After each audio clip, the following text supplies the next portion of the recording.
Joining us now to review some of the headlines of today's newspapers from around the world is Arise News analyst Emmanuel Ifeni. Good morning, Emmanuel. Good morning, Ruben. Good morning. Good morning, sir. Good morning. Good morning, Rufai. Good morning, Ayo. Good morning. Yes, let's start the review with this day Nigeria's newspaper of record. The lead story. Just before the lead story, let's start with the window story. Buhari rejoices with Arise News channel on its 10th anniversary. Yes, hails organization's effort in ridding Nigeria of colonial mindset. Yes, of course, this day Arise Media Group is celebrating, and we have every reason to celebrate on this 10 years of Arise News channel.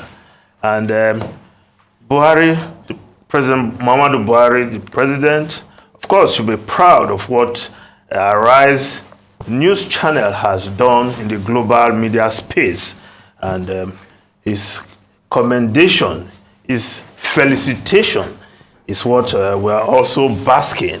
It tells you the federal government is also basking on the accomplishments and the achievement of Arise News channel.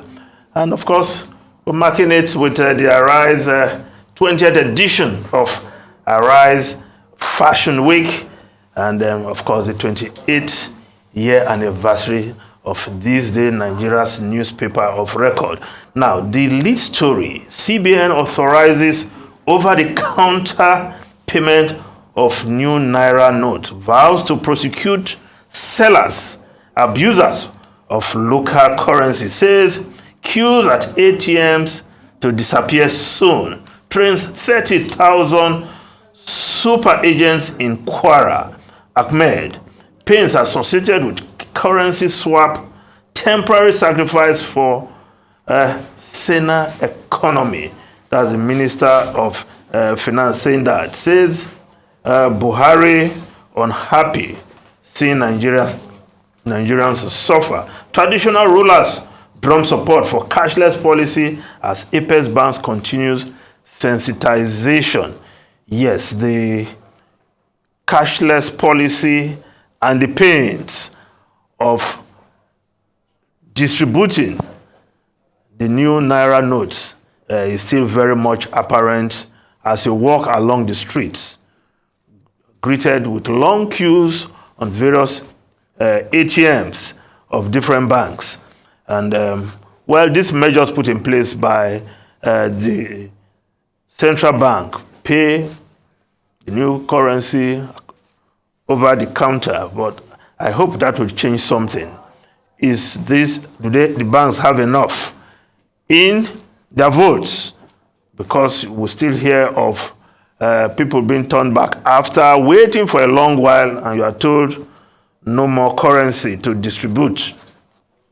But we just hope this will fizzle out as central bank has promised. Now, if we look at the Guardian newspaper, CSOs picket offices as banks beam searchlight on branch managers. Yes, could branch managers be the problem? Federal government concern Naira swap is necessary pain. Well, I hope the banks will take responsibility, because perhaps we'll start naming and shaming banks that are putting their customers through pains.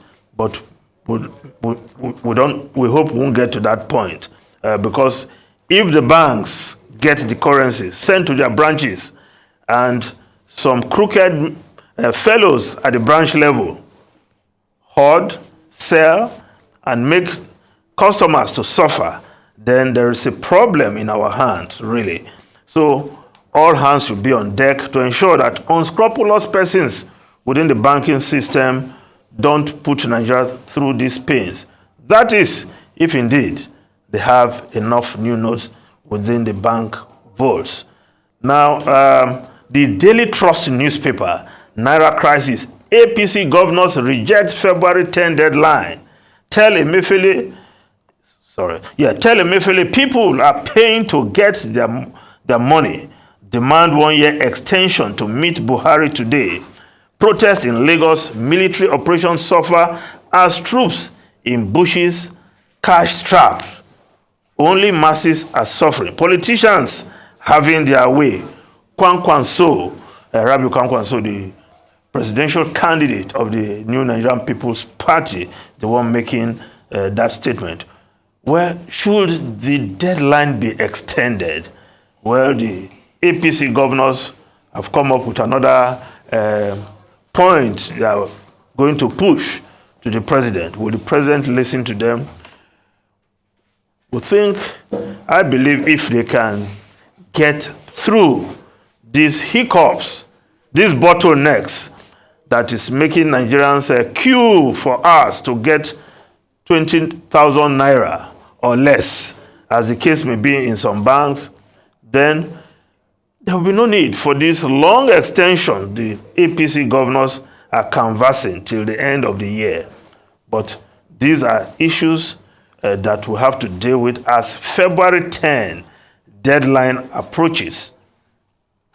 Now, the New Telegraph newspaper also has that story. Emefiele directs banks to pay new notes over the counter. Now, the Daily Sun newspaper, I just look at the story beside the masthead.